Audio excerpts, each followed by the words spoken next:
I'm Larry Ray, President and CEO of American Manganese Inc., listed on the TSX Venture, ticker symbol AMY, A-M-Y, with proprietary patents in the U.S., China, and South Africa. Our focus is on recycling lithium-ion batteries for electric vehicles. China recently legislated the responsibility for recycling onto their electric vehicle manufacturers and importers. For more information, please visit AmericanManganeseInc.com or phone me, Larry Ray, at 778-574-4444. Welcome to the Goddard Report.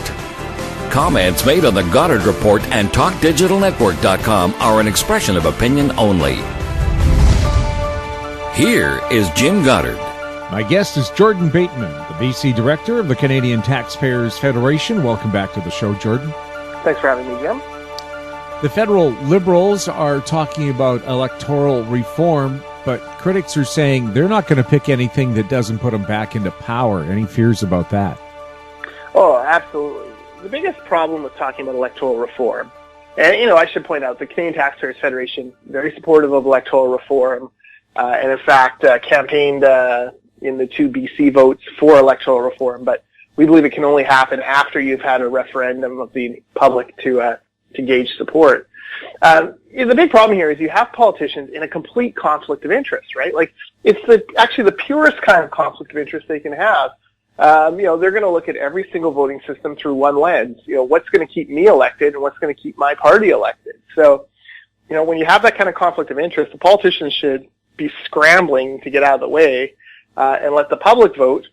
Let the public decide what should happen on electoral reform. And instead, the Trudeau Liberals are, just keep digging a deeper hole and trying to do everything they can to silence the legitimate concerns of a lot of the public.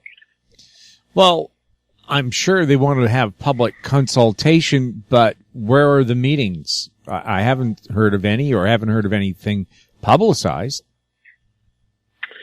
Yeah, so they have had sort of one-off meetings with a number of the ridings. So a number of Liberal MPs have had meetings. Not surprisingly, they didn't like it when the Conservatives started inviting all their supporters to those meetings and stacking them with people who didn't sing from the Liberal song sheet. So there have been these little one-off meetings all around the country, but nothing substantial. Now the Liberals, last week we had Marianne Monsef, the minister responsible, who, frankly might be the poorest performing minister in Trudeau's cabinet, and that's saying a lot.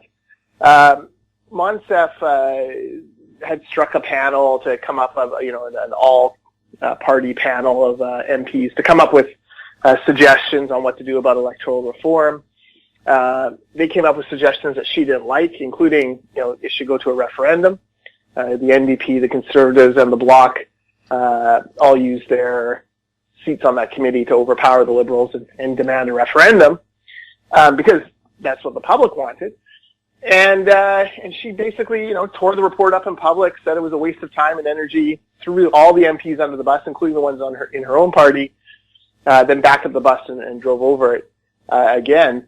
So that happened, and then this week he had her launch the mydemocracy.ca website, which is just the most inane kind of public consultation we've seen yet from this government. Basically, BuzzFeed or Vogue or Cosmo style quizzes on values and how they should relate to the electoral system, but no room for I don't knows, no room for asking for a referendum.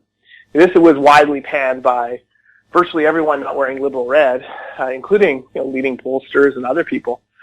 So this thing has just gone from bad to worse, and frankly, the Liberals have shot themselves in the foot so many times on this file. I'm not sure how they legitimately go forward with pushing for any kind of electoral reform.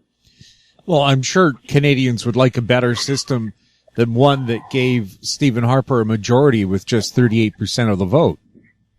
Well, it was 39% of the vote, and I'd be careful because that same system gave Justin Trudeau a majority with 39% of the vote. So, yes, I suppose some would like to change that. The problem with that, though, is many of the systems that can be changed, that can be used to fight that are actually ones that could put really far left or really far right parties in place. Some of the racist stuff that you see in other countries in Europe anti-immigration stuff, they could be suddenly find themselves with 1 to 5 seats and holding the balance of power in a contested parliament. So there are downsides to that too. It would mean the fragmentation. You'd see a lot more regional parties, I think, crop up. I'm not sure that's necessarily good for Canada either. So it's one of those things where, every rose has its thorn. You got to make sure that you know what you're getting if you actually do change the system. Do you have a particular system you think would best reflect Canadian wishes? So taxpayer federation, we're pretty divided on this. If you actually polled our supporters, our directors, the spokespeople, we are generally divided. In fact, in our weekly or our monthly magazine, we have a point counterpoint between by two bosses on it. Some of us prefer first past the post, thinks it's simple and simple should outweigh everything else. Others want single transferable vote. Some like the idea where you essentially rank candidates in your riding, 1 through 5, and you keep dropping people off the list until someone gets a majority of votes. For me, simple is better. I would like a direct line between your local member, or I'd like a direct line between your vote and the local member, so you know precisely who you're voting for and who is representing you and who is to be held accountable for the decisions that are made.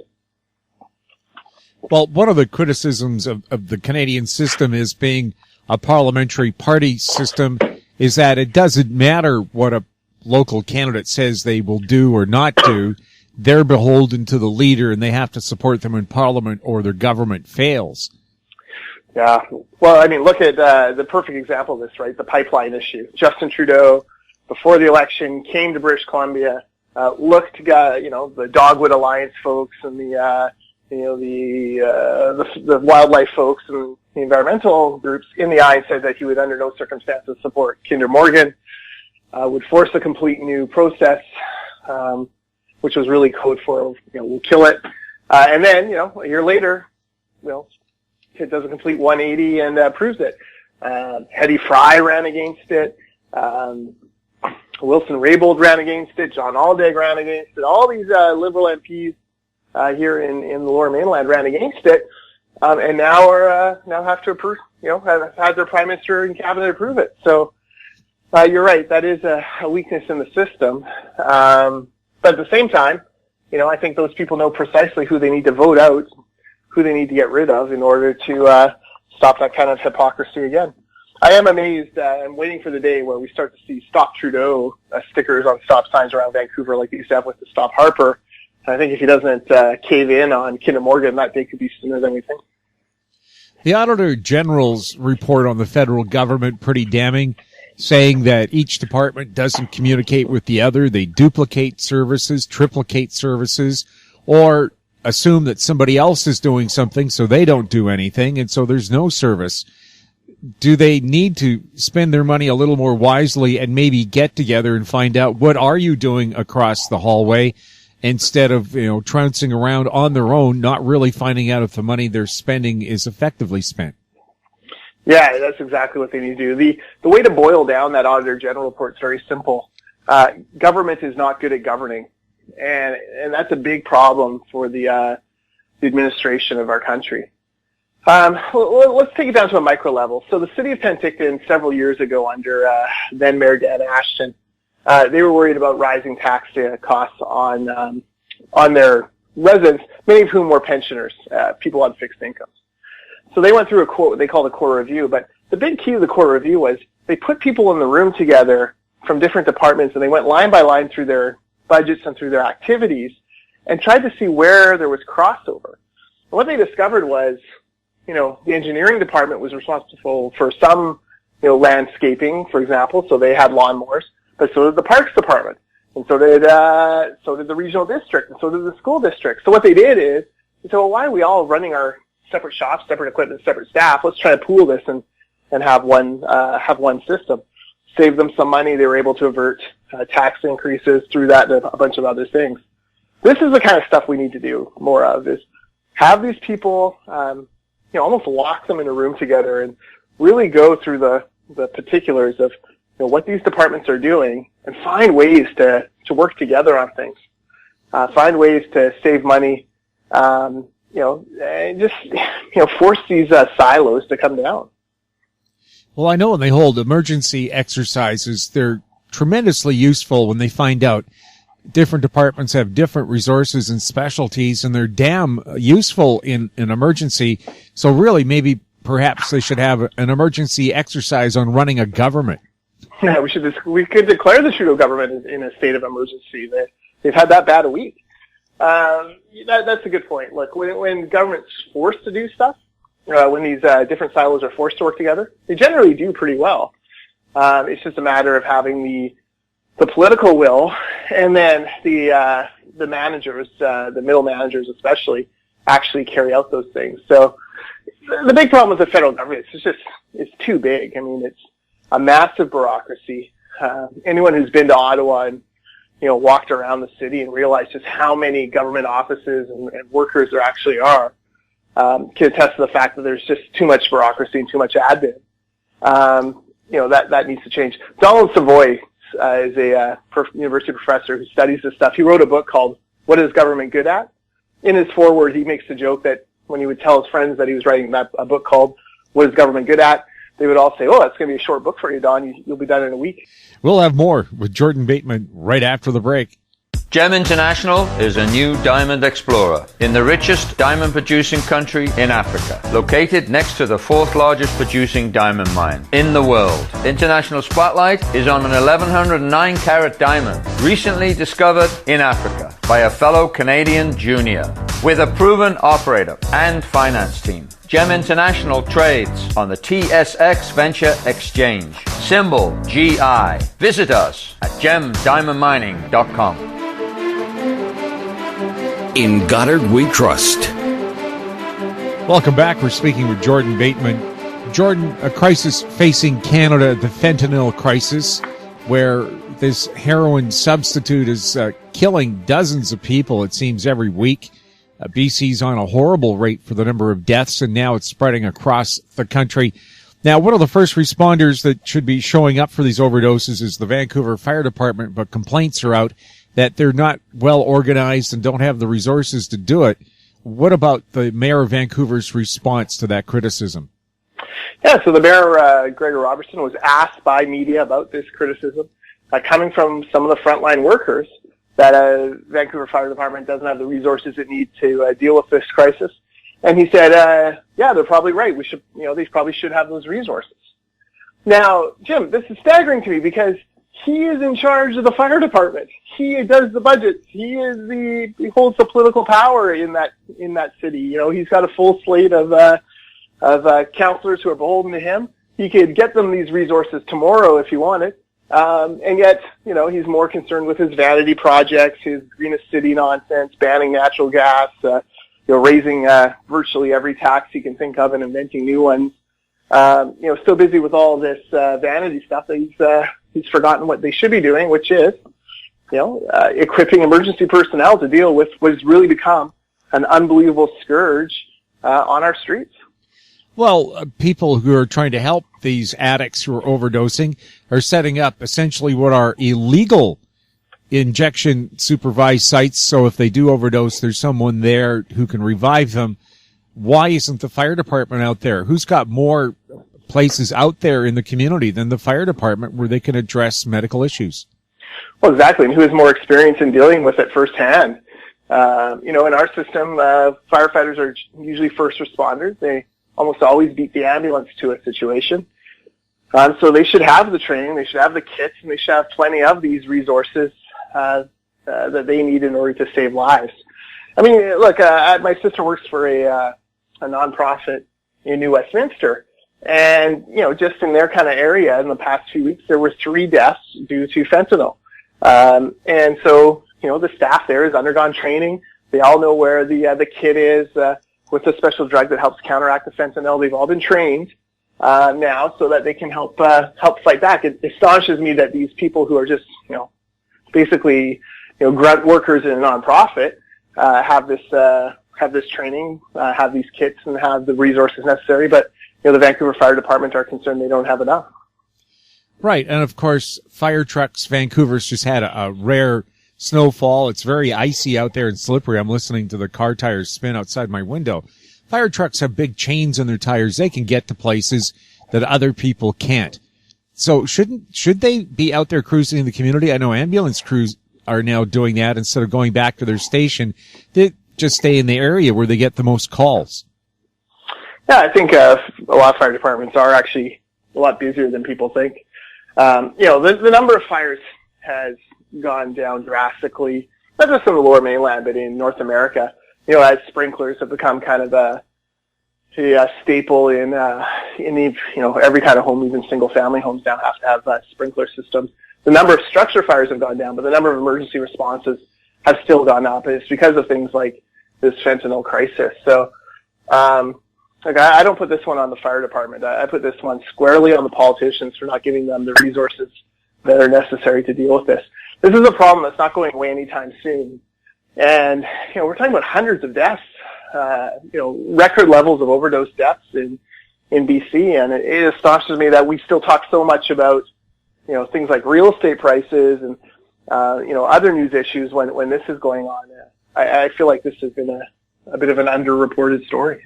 Do you think government won't act until the son, the daughter, the brother, the mother of some famous person dies? Well, traditionally has been kind of the way it's gone, right? I mean, when did funding for AIDS research start really happening? It was when people like Rock Hudson and Liberace and Magic Johnson was diagnosed with HIV. That's when we really started to see change. I would hope it wouldn't take that. And I do notice a shift in some of the coverage. The Globe and Mail, for example, had I think a 2 or 3 page article last weekend on a young couple who, working class couple, just bought their first house. They were fooling around with some illicit drugs on a weekend recreationally and got a bad batch and died and, left a baby. That to me shows a shift in the kind of coverage. It's not just about the, down and outers on the, downtown east side, which, has been so easily overlooked by media in the past. Well, Vancouver did have a mayor who cared about overdose deaths. His name was Larry Campbell. The show Da Vinci's Inquest was loosely based on his efforts.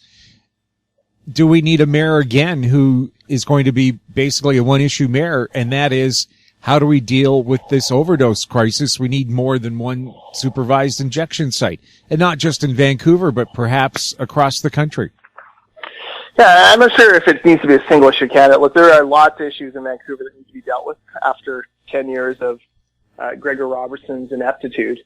There's many things that need to be dealt with. But you're right, Larry Campbell, former coroner, one wonders what he thinks of this situation, and that might be a good call for some media outlets to make. See what Larry Campbell would suggest about this sort of thing, because I bet you his response would have been very different from Gregor Robertson's. Well, the mayor of Surrey, the second largest city in BC, she's against supervised injection sites. Yeah, I mean, they're controversial, within communities that, aren't quite as liberal as Vancouver. The idea that, you are giving people safe haven to do illegal drugs is difficult for a lot of people to accept. So, there's pros and cons to both. Obviously, places like Insight, you can do the academic research and shows it saves lives. It also saves money. Right now, the world's changed with this fentanyl stuff, and I'm not sure if it's, can we, do we need to do more busts? Is there more policing to be done on the front end to try to stop this stuff from coming into the country? I know there's talks with China about trying to reduce it somehow. But man, this is bad stuff, and we've got to figure out a way to prevent it from getting in, and then to help the people who are unfortunate enough to take it. Well, the Einstein School of Medicine in New York did a study of Insight and said if people don't care, for example, about saving lives and making life miserable for folks, it really does save taxpayers money. Every ambulance call costs a fortune. Every time a person goes to the hospital, it's a fortune. The supervised injection site saves money for the taxpayer. Just approach it from that point of view if you can't look at the humanity side of it. Yeah, and for some people that will be a compelling argument. I'm unclear. How many other jurisdictions in North America have safe injection sites other than Vancouver? Is Insight still the unicorn? That's right. And that does give me pause, right? Like, why do no other jurisdictions? I mean, there are many, many, many cities, some far more liberal than Vancouver, many with drug problems as bad or much worse. Why haven't they embraced it despite all this academic research? That would give me a little bit of pause there. But again, the immediate crisis we're in does demand some hard rethinking of some of the social norms and tropes that maybe we've been clinging to for the past several decades. Well, I mean, people finally caught on that smoking tobacco kills you, and the number of tobacco smokers died. How about the fact that if you're injecting stuff, why do you try that in the first place? You know it's probably going to kill you. Yeah, and that's the interesting thing. It's been a big, I think fentanyl has given a real push to public education among kids. I know my 13-year-old came home from high school, and it had been a topic in her social studies class, and it reaffirmed to her how important it was to say no to drugs, the old line, but to live a clean and healthy lifestyle, and that the things that you're putting into your body, unless you've seen them made, you don't necessarily know where they've come from. And with drugs, there's no such thing as a trusted source for clean drugs. So, that may be down the road. The silver lining here is that a generation of kids, had to think about these issues before they got into really the prime drug taking age. But that's a terrible human cost to pay for that. Yeah, to get to that point. Yeah, Jordan, thank you so much for talking with us. Thanks for having me. My guest has been Jordan Bateman, BC Director of the Canadian Taxpayers Federation. His website, taxpayer.com. You're listening to the Goddard Report. I am Jim Goddard. Thanks for listening. Comments made on the Goddard Report and TalkDigitalNetwork.com are an expression of opinion only. The Goddard Report is available online and mobile at TalkDigitalNetwork.com. The Goddard Report is a production of Howe Street Media Incorporated.